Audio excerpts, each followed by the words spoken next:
Assalamualaikum warahmatullahi wabarakatuh. Perkenalkan, saya Elsa Septriani dari kelas 2351 KPIB dengan NIM 230413166. Di sini saya akan membuat UTS Perencanaan Komunikasi dengan dosen pengampu Ibu Pipi Hasmawati.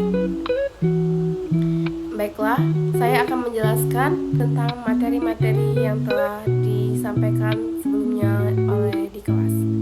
Selamat menonton. Baiklah, di sini saya akan menjelaskan apa sih itu perencanaan komunikasi. Jadi yang pertama itu perencanaan komunikasi adalah proses sistematik untuk merancang, mengelola, dan mengevaluasi strategi komunikasi demi mencapai tujuan tertentu. Proses ini mencakup identifikasi audiens, penentuan pesan, pemilihan media, dan evaluasi hasil. Yang kedua itu pentingnya perencanaan komunikasi. Jadi, perencanaan komunikasi itu sangat penting karena komunikasi yang tidak direncanakan itu seringkali menimbulkan kesalahpahaman dengan perencanaan yang tepat. Pesan menjadi lebih jelas, terarah, dan mendukung keberhasilan suatu program, khususnya dalam pembangunan, kampanye, sosial, dan pemasaran. Yang ketiga adalah sejarah studi perencanaan komunikasi.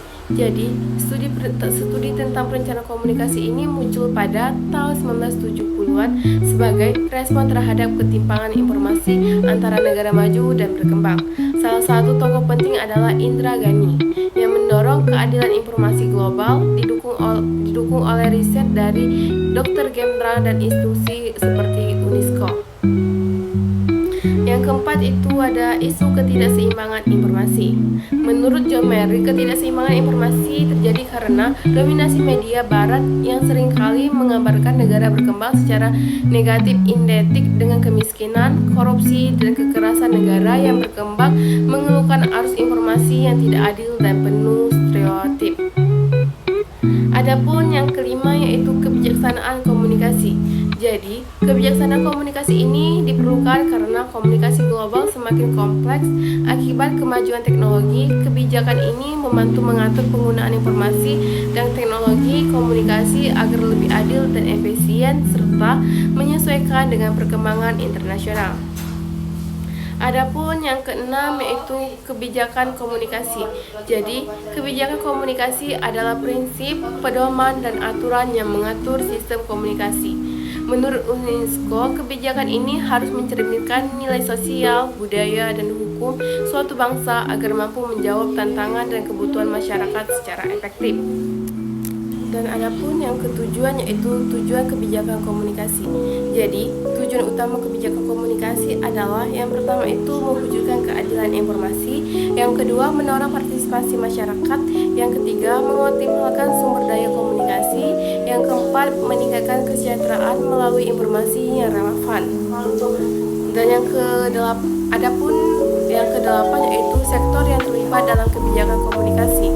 Ada beberapa sektor yang terlibat dalam penyusunan dan implementasi kebijakan komunikasi, antara lain yang pertama itu eksekutif yaitu pemerintah, yang kedua itu legislatif, pembuatan undang-undang, yang ketiga lembaga sosial dan ekonomi yang mendorong perencanaan pembangunan.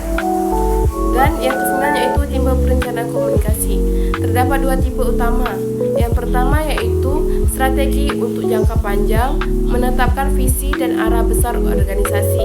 Yang kedua yaitu operasional untuk pelaksanaan harian yang konkret dan terukur. Dan adapun yang ke-10 yaitu dasar perencanaan komunikasi. Berencana strategi bersifat antisipatif dan melibatkan pemikiran relatif dan manajemen puncak.